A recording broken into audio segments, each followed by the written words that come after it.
ये जो हंस के मुस्कुराकर एक दूसरे के हाथ में हाथ लिए मृत्यु की आंख में धूल झोंक कर जीवन ढूंढने का जो कौशल है, ये इसी मिट्टी से पैदा होता है। हे सूरज इतना याद रहे, संकट एक सूरज वंश पे है। लंका के नीच राहु द्वारा आघात दिनेश अंश पर है। मेरे आने से पहले यदि किरणों का चमत्कार होगा तो सूर्य वंश में सूर्यदेव निश्चित ही अंधकार होगा। विश्व के सारे पत्रकारिता समूहों को कम्युनिकेशन एनर्जीज रामकथा से सिखानी चाहिए, हनुमान से सिखानी चाहिए। उनसे बड़ा डिप्लोमेटिक मैसेंजर कोई नहीं है। अगर दो राज्यों के बीच तनाव हो जाए, राजदूत के रूप में यूनाइटेड नेशंस में भी अगर किसी को भेजना है तो उसे हनुमान को पढ़ के जाना चाहिए।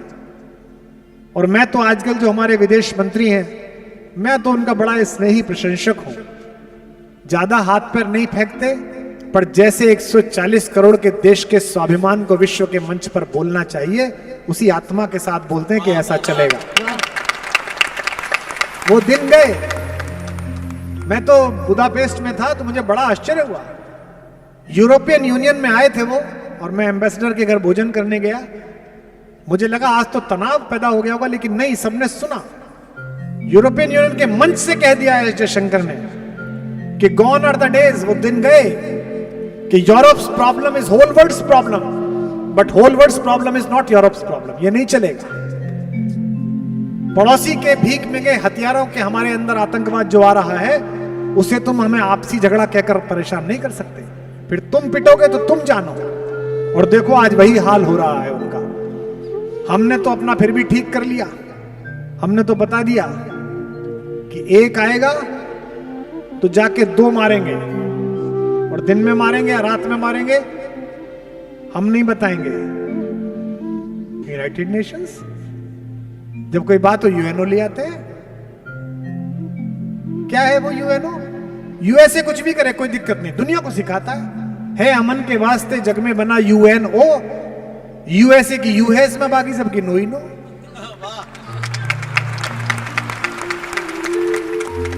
हनुमान को भेजा मैसेंजर बना के, हनुमान को भेजा टास्क देके, कहा कि संजीवनी से मूर्छित हो गए। पहले लंका भेजा था। सोने की लंका में जाकर भी सोने के प्रभाव से जो बचकर निकल आए वो हनुमान है। अन्यथा तो सोने की लंकाओं के चक्कर में भारत से बहुत लोग गए ब्रेन ड्रेन करवा के। किसी से भी मिलिए, क्या कहता है? क्वालिटी ऑफ लाइफ बहुत अच्छी है। अच्छी बात है, क्वालिटी ऑफ लाइफ अच्छी है, लेकिन 20-30 देश मैं भी घूमा हूं। 100 कमियां हो सकती हैं हम में, लेकिन जिस देश में पैदा हुए ऐसा देश नहीं है विश्व में।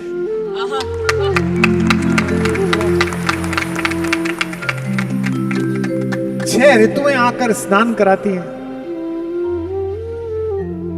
चले जाओ स्पेन में, चले जाओ पोलैंड में, दिन ही निकल रहा। मैं एक बार वहां फ्लोरिडा चला गया, परेशान हो गया। रात को 11 बजे भी सूरज, सुबह 4 बजे उठा तब भी। मैंने कहा भले आदमी सोने जा, कब तक टंगा ही हुआ है और हमको समस्या हो रही है। ये देश अद्भुत है। कोरोना में पूरा विश्व रोया, मर गए, चल गए जिन पे सबसे अच्छी स्वास्थ्य सेवाएं थी, और हमारे पास स्वास्थ्य सेवाएं तो क्या थी, टोटके थे। उसके बाद भी जब कोरोना चल रहा था पहले दौर में, तो फेसबुक देख के लग रहा था कि कोरोना नहीं, कोई सामूहिक वैकेशन हो गई है।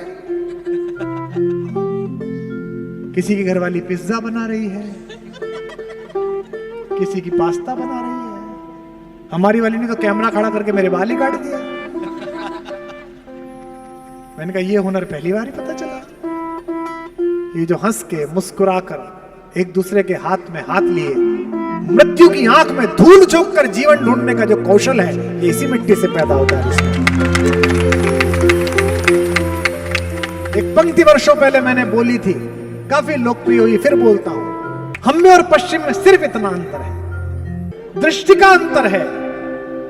पश्चिम मंगल पर जीवन ढूंढता है, हम जीवन में मंगल ढूंढते हैं।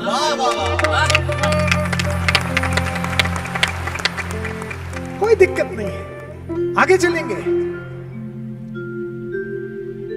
भेजा गया हनुमान को कि जाओ संजीवनी बूटी ले आओ। हनुमान आकाश में उड़े। आकाश में तो सूर्य है, विज्ञान के विद्यार्थी बैठे हैं, इंजीनियर्स आए हैं पूना के सुनने के लिए। सूर्य तो डूबता नहीं है। हम कहते हैं सूरज डूब गया, क्यों? हमारी मां हमें गोदी में लेकर पृथ्वी, हमारे पिता सूर्य की ओर से पीठ कर लेती है। मां को दोष देते नहीं है, पिता को दोष देते हैं कि डूब गया, छिप गया, वो चला गया, अन्यथा सूरज तो निकल रहा है। ये मां और पिता से संबंध की सामान्य परिभाषा है। इसको व्याकरण भी जानता है। मां बोल के देखो, मां मुंह खुल जाता है, इच्छा प्रकट हो जाती है मां के सामने। बाप बोल के देखो, बंद हो जाता है। जितनी इच्छाएं हैं वो सिकुड़ जाती हैं। नहीं नहीं कुछ नहीं चाहिए, सब ठीक चल रहा है, बहुत अच्छा। बल्कि कई बार पिता पूछता है कुछ चाहिए क्या, तो समझ में नहीं आता ये अच्छे स्वर में पूछ रहे हैं कि गलत स्वर में पूछ रहे हैं। लेकिन मां से आदमी कुछ भी कहता है, मां। इसलिए भाषा में क्या है? मातृभाषा, मदर टंग। आपने सुनी पितृभाषा, पिता की टंग सुनी? उसके सामने किसी की खुलती नहीं है, कहां से सुनेगा? तो सूरज है ऊपर आकाश में। हनुमान ने बातचीत शुरू करी। उन्हें पता था इसे चपेटे में लो, ये अगर उग गया मेरे आने से पहले तो इधर कार्यक्रम संकट में पड़ जाएगा। राधे श्याम जी हमारे बहुत बड़े रामायणी, उन्होंने इस प्रसंग को लिखा। भारत के राजदूतों की भाषा ये होनी चाहिए, भारत के विदेश मंत्री और विदेश सचिव की भाषा ये होनी चाहिए, यूनाइटेड नेशंस में बोलने वाले भारतीय की भाषा ये होनी चाहिए जो हनुमान की थी। अगर पहली पंक्ति का अर्थ समझकर आपका प्रसाद मिला तो मैं समझ जाऊंगा कि 3 दिन का श्रम मेरा सार्थक हुआ। आकाश में बैठे हुए सूर्य से भगवान मारुति नंदन हनुमान ने कहा, हे सूरज इतना याद रहे, संकट एक सूरज वंश पे है। बहुत आभार, वाह क्या समझे हो आप? इसका मतलब आगे 8 पंक्ति आप उठा लोगे। हे सूरज इतना याद रहे, संकट एक सूरज वंश पे है। अब देखो कैसे फुसला रहे हैं सूर्य को। मेरा कोई काम नहीं है, आपके खानदान का काम है, मैं तो आप ही का काम लेके आया हूं। सूर्यवंशियों पे संकट है, आप सूर्य हो। हे सूरज इतना याद रहे, संकट एक सूरज वंश पे है। लंका के नीच राहु द्वारा आघात दिनेश अंश पर है। मेरे आने से पहले यदि किरणों का चमत्कार होगा तो सूर्यवंश में सूर्यदेव निश्चित ही अंधकार होगा। इसे कहते हैं बात मनवाना। कितनी विनम्रता है। शक्ति के सबसे बड़े पर्याय की शालीनता देखिए। इसलिए छिपे रहना भगवन। राम का सेवक किसी और को भगवान कह रहा, देखो आप। इसलिए छिपे रहना भगवन, जब तक न जड़ी पहुंचा दूं मैं, बस तभी प्रकट होना दिनकर, जब संकट निशा मिटा दूं मैं। 6 पंक्तियों में तो वो भारत जो बुद्ध की भाषा जानता है, और 2 पंक्तियों में 75 साल वाला भारत जो आज की भाषा जानता है। कहते हैं मेरे आने से पहले यदि किरणों का चमत्कार होगा तो सूर्यवंश में सूर्यदेव निश्चित ही अंधकार होगा। अन्यथा क्षमा करना दिनकर, अंजनी तनय से पाला है, बचपन से जान रहे हो तुम हनुमत कितना मतवाला।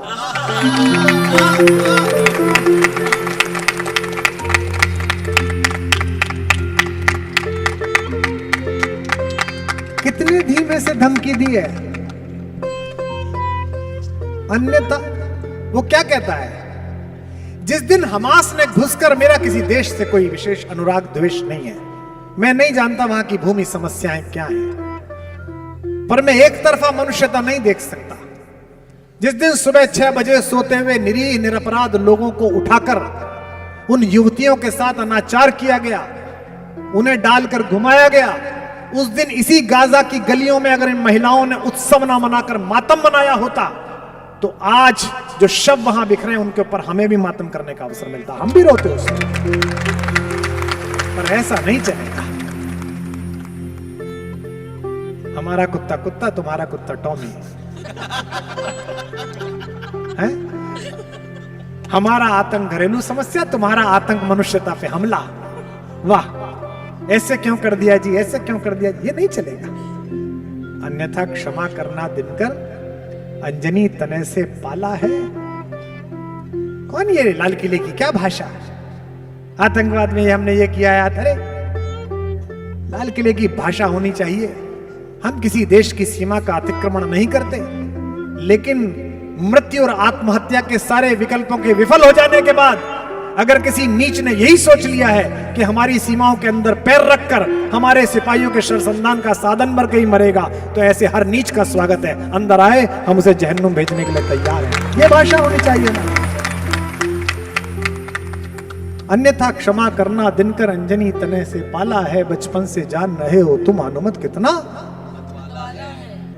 हनुमत कितना मतवाला है। धीमे से कहा, नीचे एक आता ना शर्तें लागू,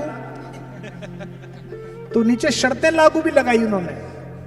हनुमत कितना मतवाला है। ज्यादा कुछ नहीं करूंगा, मुख में तुमको धर रखने का फिर वही क्रूर साधन होगा। बंदी मोचन तब होगा जब लक्ष्मण का दुख मोचन होगा।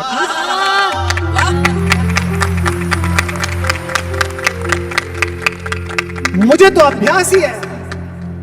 हनुमान कहते हैं मुझे तो आदत ही है, कोई दिक्कत ही नहीं है। इतना ही तो करना है कि संजीवनी ले जाने समय आपको मुंह में धर लूंगा। जब एक बार हो जाएगा सब काम, उसके बाद छोड़ दूंगा, चले जाना। इससे बेहतर है कि मुझे इतना कष्ट हो, तुम ही लेट निकलना। सूर्य को भी समझ में आ गई, वो पुराना घिसा हुआ था।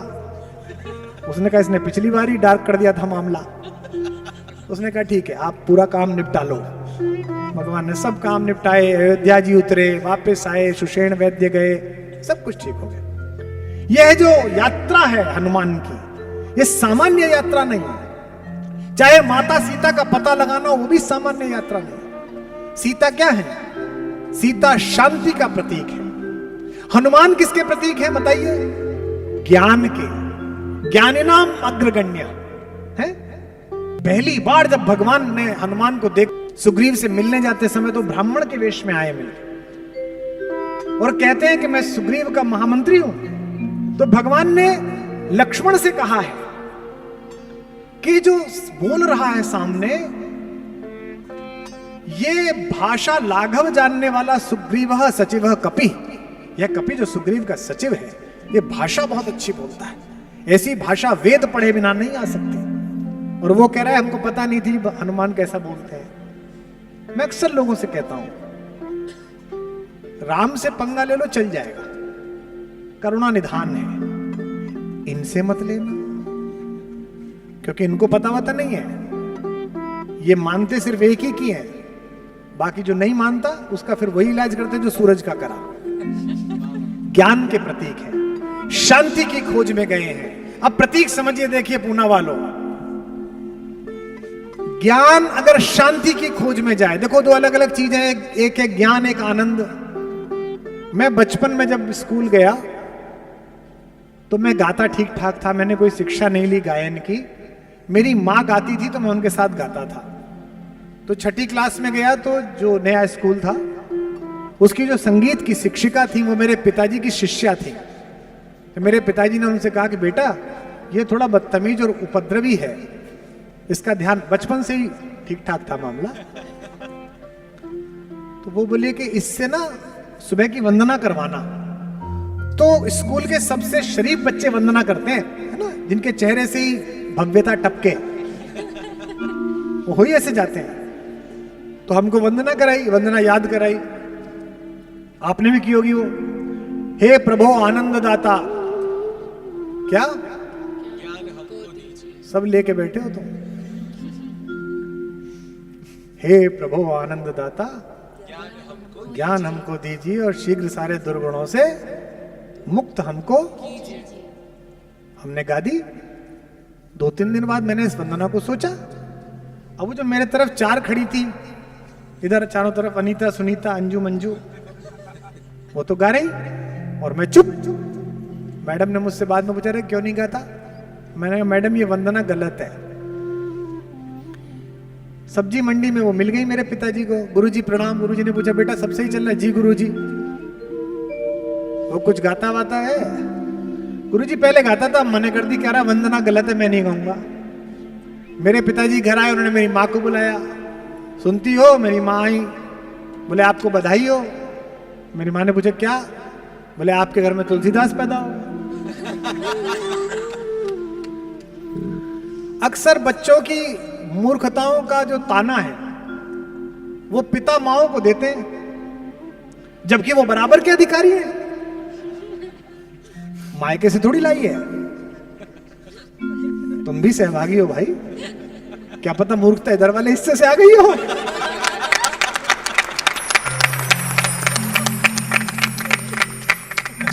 मेरी मां से बोले कि महाकवि पैदा हुए हैं। आपको आश्चर्य होगा पूना वालों, 5 साल पहले तक वो मेरी माँ को इन्हीं शब्दों से चिढ़ाते थे। माँ मेरी खीर बनाने लगे तो कहते थे अच्छा आज शायद महाकवि आ रहे हैं। 7-8 साल पहले, 6 साल पहले एक चैनल है, उसने एक प्रोग्राम बनाया महाकवि, जो मैंने किया था, जिसमें अन्य कवियों के जीवन पे हमने सुना होगा, देखा होगा, हमने तर्पण किया। तो पूरे शहर में और देश के बड़े बड़े शहरों में बड़े बड़े होर्डिंग लगे। तो वो एक दिन दिल्ली जा रहे थे, वहां दिल्ली स्टेशन के पहले एक बहुत बड़ा होर्डिंग लगा हुआ था, महाकवि और मेरा फोटो। तो मेरी माँ ने मेरे पिता को कोहनी मारी कि सुनो। तो बोले क्या? बोले वो देखो महाकवि हो रहा। तो मेरे पिताजी ने मेरी माँ से कहा महाकवि पैदा हुए हैं। बोले क्या हो गया? बोले ये आए स्कूल में, इनको वंदना पसंद नहीं आई, बोले ये गलत वंदना है। बुलाया गया मुझे, क्यों भाई क्या दिक्कत है वंदना में? मैंने कहा जी वो गलत है, हे प्रभु आनंद दाता ज्ञान हमको दीजिए। आप मुझे बताओ पूना वालों, आप हीरे की दुकान पर हींग मांगने जाओगे क्या? नहीं जाओगे। और अगर मांगोगे तो जौहरी आपको मूर्ख समझेगा। ऐसे ही आप हींग की दुकान पे हीरा मांगो क्या, तो परचून वाला आपको मूर्ख समझेगा। जब भगवान पहली पंक्ति में बता रहे हैं कि वो आनंद दाता है, तो उनसे ज्ञान क्यों मांग रहा है भाई? और अगली पंक्ति कह रहा हूं वो बड़ी बात है जिनकी समझ में आ जाए। पता हो, जीवन में एक बार आनंद आ जाए तो ज्ञान की आवश्यकता ही नहीं रही। ये जितने ज्ञानी है सब दुखी है। दिल्ली में तो हमने घेर के इनका विश्वविद्यालय बना रखा है कि तुम एक ही जगह दुखी हो जाओ। तो जितने बड़े ज्ञानी हैं बैठे हैं, सोच रहे हैं। एक हमारा ज्ञानी परिचित था, बड़ा दुखी। मैंने कहा तू दुखी क्यों रहता है? बोले भैया मैं सोचता हूं दुनिया एक दिन सब मरेंगे। मैंने कहा हाँ मरेंगे। तो बोले जो आखिरी आदमी मरेगा उसे कौन छोड़ के आएगा? अब वो इस पे चिंता कर रहा है।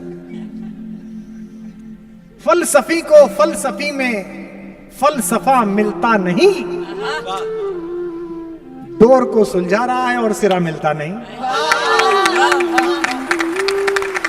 कितनी बड़ी बड़ी बात सोच रहा है। इस ब्रह्मांड के बाद क्या है, इस ब्रह्मांड के फिर बाद क्या है, फिर इसके बाद। अबे तू अंदर देख के तेरे ब्रह्मांड में क्या है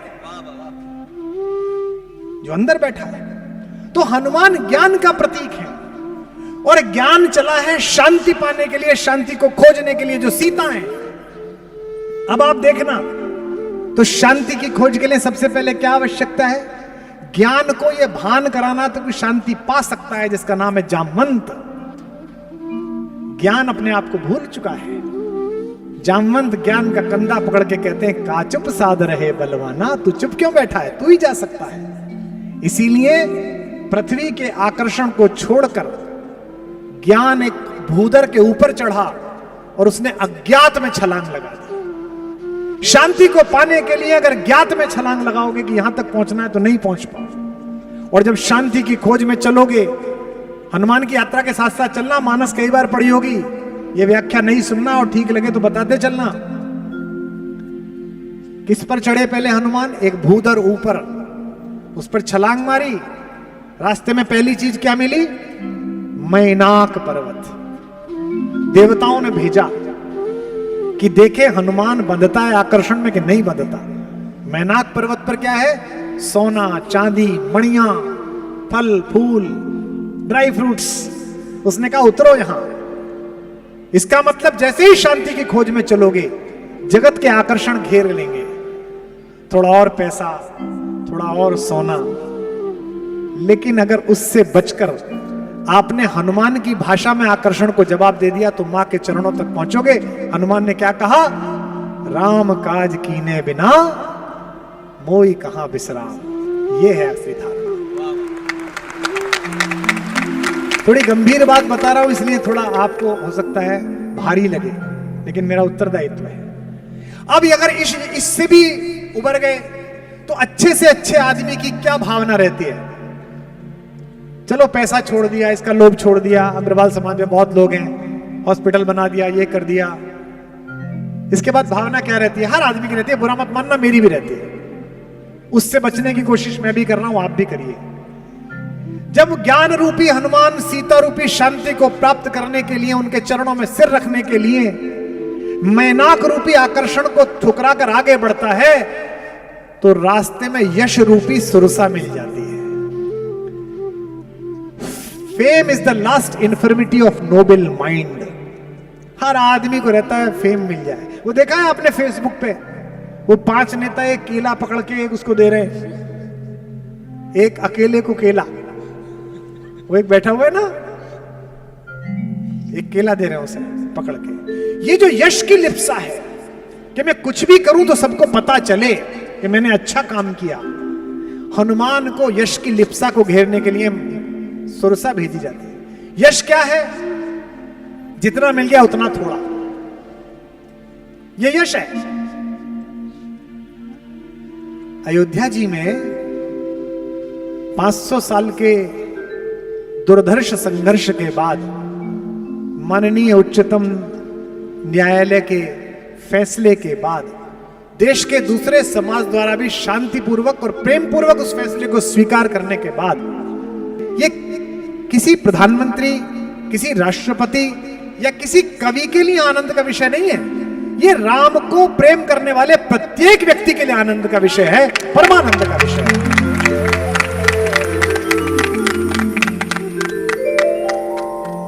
तो यश की सुरसा अब आगे हनुमान का मार्ग रोकना चाहती है। और यश की पहली क्वालिटी क्या है? कि वो बढ़ता है, फिर मन करता है और मिले। जब मेरा पहली बार नाम छपा अपने कस्बे की कवि गोष्ठी में, कि होली पर कवि गोष्ठी हुई, डॉक्टर कुंवर बेचैन, वागीश दिनकर जी, इन्होंने कविता पढ़ी, और साथ में कुमार विश्वास आदि ने,